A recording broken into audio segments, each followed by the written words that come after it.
Siguro po ang pinaka-the best namin gawin, hintayin namin si Kalingap Awe. Yan, pinaka-the best. Para mas linawin namin. Ano po, kasi mga Kalingap, ang Team Rosil po ay lalaki po yan.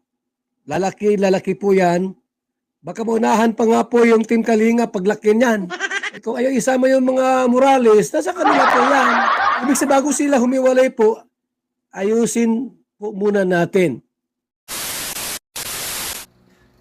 Hello mga sangkay, mga kalingap. Welcome back to my channel.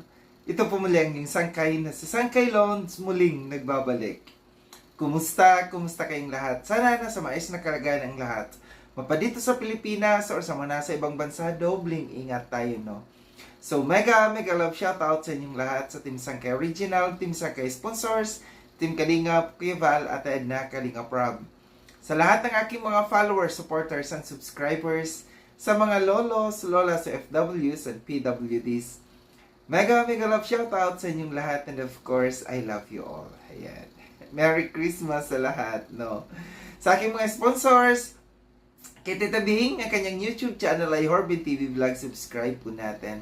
Ang tita kong Vayot, si Tita Mina Jaramillo, si Mamita ng San Diego, California, si Manay Tere ng San Diego, California din, and kay Tita Sapia Dido ng Paris, France, mega love shoutout sa inyong lahat.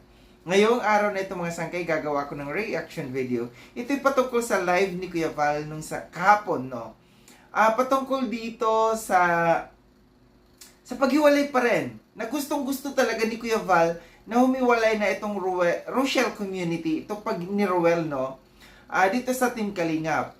So, pakinggan natin itong live na ito ni Kuya Val, din after natin na mapakinggan. Magbibigay ako ng opinion or koro-koro patungkol dito. Tara mga sangkay, mga Kalingap, pakinggan natin.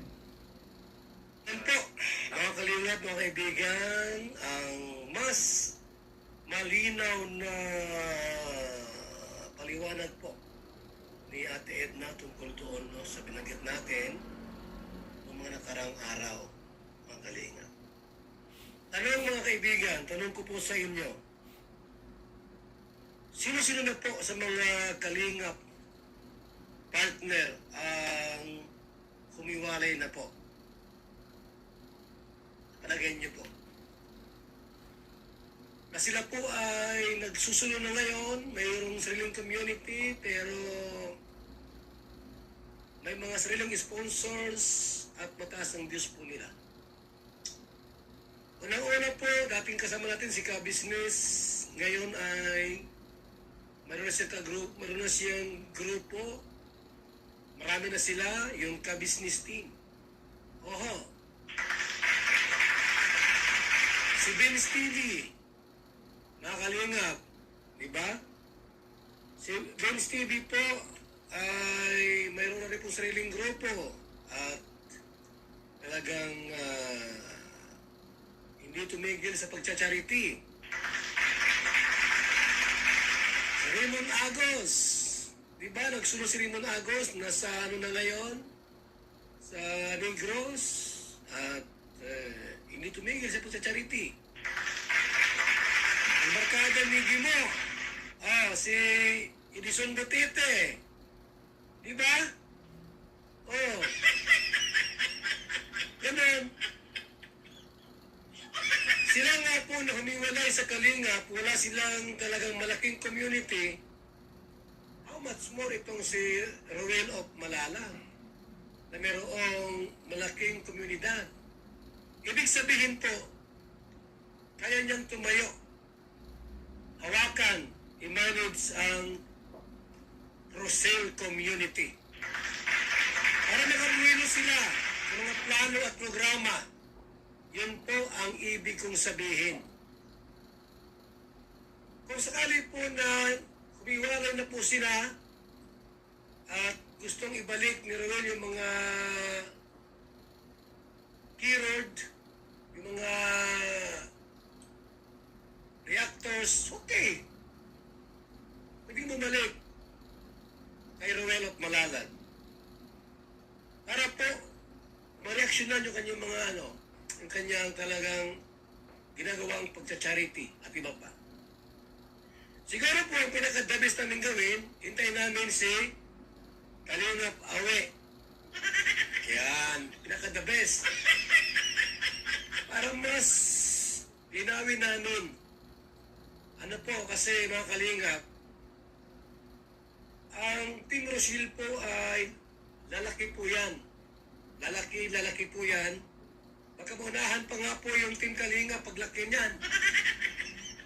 Kasi masipag si Ruel. Oh, walang biro, mga kaibigan. Baka yung Team Rochelle po na pangunahan ni Ruel of Malalag, talagang mas mag-boom pa yan. Diba? Kasi masipag po si Ruel of Malalag. Marami siyang vlogger na kasama. Diba? Sila Alex Librada, John Rivera, Kuya Regan, Alpi, TV, PG Skim, o nandiyan si Kalingap Victor. Marami na sila, yung mga kapatid niya. Kung ayaw isama yung mga Morales, nasa kapatid ko yan. Diba? Ibig sabihin bago sila humiwalay po, ayusin po muna natin. Pag magsabi siya, Kuya Bal, kung isama sila na Dunat, sige yan sa Kalingap. Okay, walang problema. Ano? Kung sinabi niya na ayaw kong samahan ng ibang ito na sa akin, itong Roboys ko. Okay. So, kukunin ko siya ni Dunat, dito pa rin sa Kalingap po yan. Ang mahalaga po, mas lalaki at talago ang Rochelle community, mga kaibigan. At kung sakali po na nag-fail yung kanyang plano, anytime pwedeng bumalik sa Team Kalingap. Bakit? Pamangkin ko naman yan. Ang papa niya, kapatid ko. Oh, si Mighty Amy, kapatid ko. Ganon. So pagka halimbawa ay nahirapan na siya po at talagang parang di ko kayanin to. Parang sasabog na ako nito, Kuya Bal. Baka pwedeng bumalik sa Kalingap. Okay! No problem! Ang mahalaga po, nasubukan nyo. Nasubukan ni Ruel at Malalag. Kasi nga po, minsan lang mangyari sa buhay natin. Na tulad ni Ruel po ay nagkaroon ng isang malaking community, itong Rochelle community. Subukan lang po, di ba, na pangunahan, okay? Mga kasama kong mga vlogger, so nasa akin kayo ngayon, magplano tayo. May mga sponsor tayo, may mga viewers tayo sa ating community. So katuwang natin ang Kalingap, andyan naman sila Kuya Bal. Hindi pabayaan. Kung kailangan ng advice, pwedeng lumapit, di ba? Ngayon, magplano. So ako ngayon ang presidente rito. Ako ang presidente, Roel of Malalag. So yung mga sangkay, mga Kalingap, at tinapakinggan no, yung live ni Kuya Val patungkol dito, binanggit na naman niya, tinapik na naman niya dito, yung patungkol sa paghiwalay, na pilit niyang pinahihiwalay talaga dito, si Ruel of Malalag dito sa Kalingap, no? Sabi nga niya, siguro yung solusyon dito, na parang humiwalay lamang si Ruel of Malalag, yung tatay niya, si Kalingap Awe, yun nakakausapin Kuya Val. No? Siguro, baka pag nakapag-usap si Kuya Val at saka si Kuya Awe, baka si Kuya Awe mismo ang makapagpakumbensa dito sa kay Ruel, no, na humiwalay na sa Kalingap. No? Totoo yung sinabi ni Kuya Val, nandiyan dyan yung mga Kalingap partners dati, sina Ka-Business, sina Bench TV, na mga naging successful sila. No? Nilakasan nila ang kanilang loob na humiwalay sa Kalingap. And, anong nangyari? Ang ganda ng outcome nila. Isang example dito si hindi naman siya naging Kalingap partners noon, si Daddy Frankie. No? Kundi, kumbaga, nagpupunta lamang siya sa Lighthouse, dumadalaw sa mga lives, kahit sa ating mga uploads noon. nagko-comment sila, nag-support siya noon sa sa Team Kalingap. Wala siyang sponsors, no? Maliit lang talaga ang channel noon ni Daddy Frankie. Daddy Frankie pala, no? Nasaan na ngayon si Daddy Frankie? Million views na yung kanyang views ngayon. Lalo na sa kanyang FB page. Kilala na si Daddy Frankie sa mga pagcha-charity, no? Yun yung dapat gawin ni Roel, no? Nalakasan lamang niya yung kanyang loob kasi parang napakaduwag ni Roel. Sa totoo lang, no? Kung hindi man ito nararamdaman ni Roel, ipinagtatabuyan ka na. Pilit ka nang ipinagtatabuyan para lamang lumakas ang loob mo, no? Na humiwalay na sa Kalingap. Huwag kang maging duwag. Maging tunay kang lalaki, no? Na panindigan mo. Yung kung nasaan ka ngayon, 'di ba? Charity vlogger ka ngayon. Yan yung pinili mong profession sa ngayon. Matatawag nating trabaho. Hindi mo ginamit ang pinag-aralan mo. Ang ginawa mo, nag-charity vlogger ka, naging vlogger ka. So ngayon, no, matatawag nating profession mo yan. Ngayon, panindigan mo. Maging tunay kang lalaki, no? Yung hamon na ginagawa sa iyo ni Kuya Val sa ngayon na magsarili, dahil nandiyan ka na eh. Ano pa ang kailangan mo? May community ka na? Almost 500,000 yung iyong subscribers. Ang dami-dami mong sponsors. Ang dami-dami mong mga taong nakapaligid sa iyo, na tumutulong sa iyo, sumusuporta sa iyo. Ano pa ang kailangan? 'Di ba? Para bagang itong si Roel, parang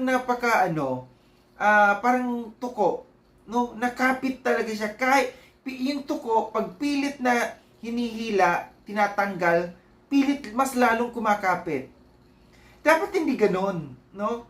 Para kang takot, no? Para kang, yung terms na duwag talaga, na nagtatago sa palda ng nanay. Diba? Nandiyan ka na eh. Wala ka nang kailangan pa. Ang kailangan mo na lamang dito, patunayan mo na kaya mong tumayo sa sarili mong mga paa. Ilang beses na ito na hinahamon ka ni Kuya Val. Ito yung naging umpisa ng kaguluhan. Nagkaroon ng mga bashers si Kuya Val na nandiyan dyan sa community mo dahil hindi sila payag, against sila sa ginagawa ni Kuya Val. At isa pa nandiyan dyan si Tita Emmy mo. Diba? At si Mighty Emmy na nakasupport sa'yo. Diba nga, kaya nag-umpisa ang ganito kasi si Mighty Emmy nakasupport na sa'yo. Nandiyan dyan na si Mighty Emmy. Nagki-create na siya ng grupo, nagtatayo na siya ng mga sundalo diyan sa sa grupo mo. Diba nga, nung binabanatan ni Mighty Emmy, yung Kalingap, si Kuya Val, nandiyan dyan, nagpalipad ka pa sa kanya. Andiyan dyan yung suporta sa'yo. Maraming taong sumusuporta sa'yo, lalo na yung tita mo, si Mighty Emmy, nakasuporta sa'yo. Kaya nakakapagtaka talaga kung bakit ayaw ni Roel umalis dito sa Team Kalingap, na pilit na siyang ipinagtatabuyan para lamang lumakas ang loob niya, no, na magsarili. Malinaw yung sinasabi dito ni Kuya Val na hindi ka pababayaan. Kung kinakailangan mo ng payo, kailangan mo si Kuya Val, nandiyan dyan si Kuya Val anytime. Diba? Ano pa? Palaisipan talaga sa atin dito, diba?